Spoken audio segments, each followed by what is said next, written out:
Now look at question 25. You hear a nurse briefing her colleague about a patient. Now read the question.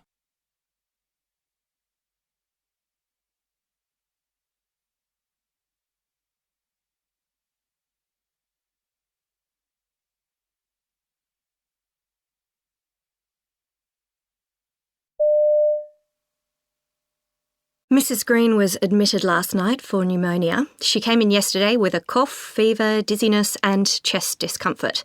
She's a healthy 60-year-old with a history of right knee replacement 5 years ago. She's on a regular diet and has no allergies. She's at high risk for falls due to her dizziness. We changed her IV antibiotics to oral, which she's tolerating well. Her assessment is within normal limits, except for some mild shortness of breath and wheezing. Her vital signs are stable, oxygen saturation is 98% on 1 litre, and she's been comfortable during my shift.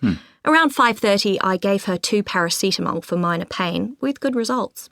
She has an 18 gauge in her left arm. She's got normal saline at 15 mils per hour. Okay.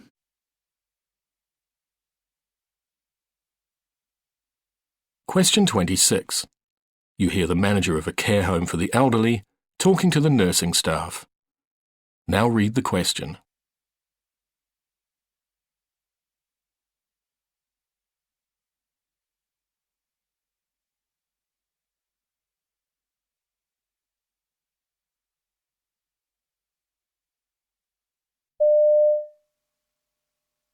Now, a quick word about the administration of medication.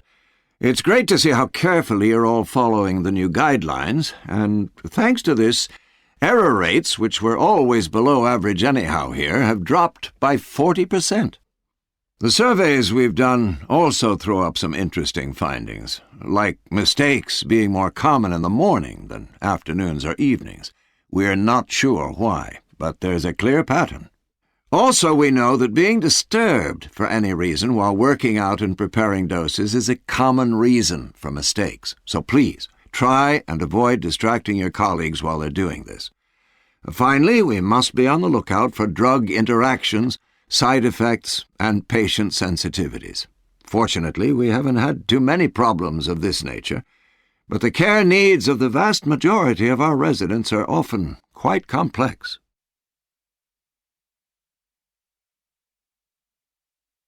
Question 27. You hear part of a morning briefing on a hospital ward.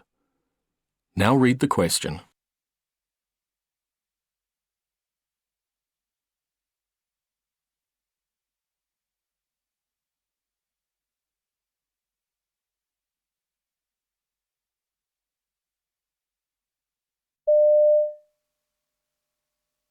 Right, so overnight admissions to the ward. Greg, could you start us off? Sure.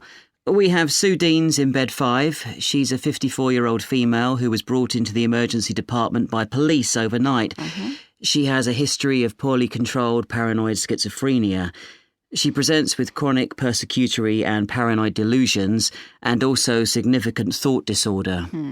She's to remain in high dependency unit care until the stabilisation of her symptoms. We'll be observing her every 15 minutes and monitoring the level of her distress, psychosis, and any response to interventions offered. OK. I'll review the clinical and detention status this afternoon. Now, what's the plan for discharge? Social work interventions required for placement and community support options, and that's been booked for tomorrow. Also, an application for the appointment of legal guardian may be required. Right. We'll consider that at tomorrow's ward round.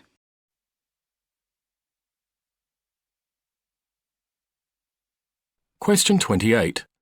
You hear part of an antenatal consultation at a GP practice. Now read the question.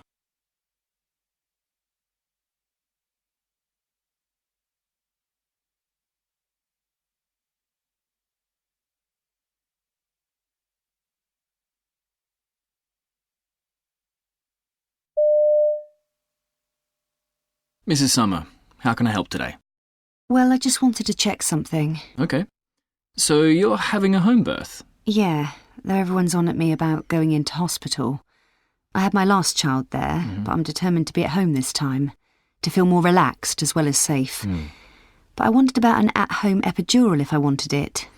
Going without wouldn't put me off, though. An epidural's out, I'm afraid, because we can't do it without an anaesthetist. Just pethidine or gas and air. But they're very effective painkillers. Yeah, pethadine's good. And you had a bad patch after giving birth last time. Yeah, I got really depressed. I couldn't understand it. It was short-lived, though, and I'm better prepared now. It can't be prevented, but I have read up about coping strategies.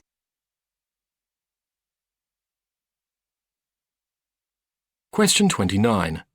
You hear a trainee doctor telling his supervisor about a problem he had carrying out a procedure. Now read the question.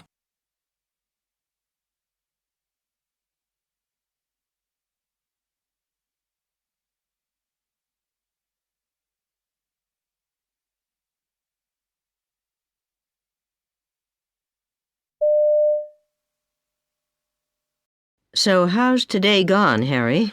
Well, I'm afraid I had a problem taking blood from Mrs. Harris. I've done that procedure numerous times now, so I wasn't particularly worried. What I hadn't anticipated was the difficulty finding a vein.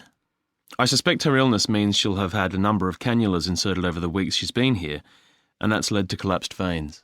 Well, that can happen with long-term elderly patients, and it's distressing for them if the procedure isn't done quickly. Oh, she endured it without a murmur. I'm sure I would have made a fuss in similar circumstances.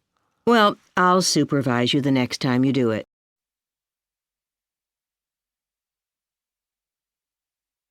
Question 30. You hear a doctor talking to a teenage boy who has a painful wrist. Now read the question.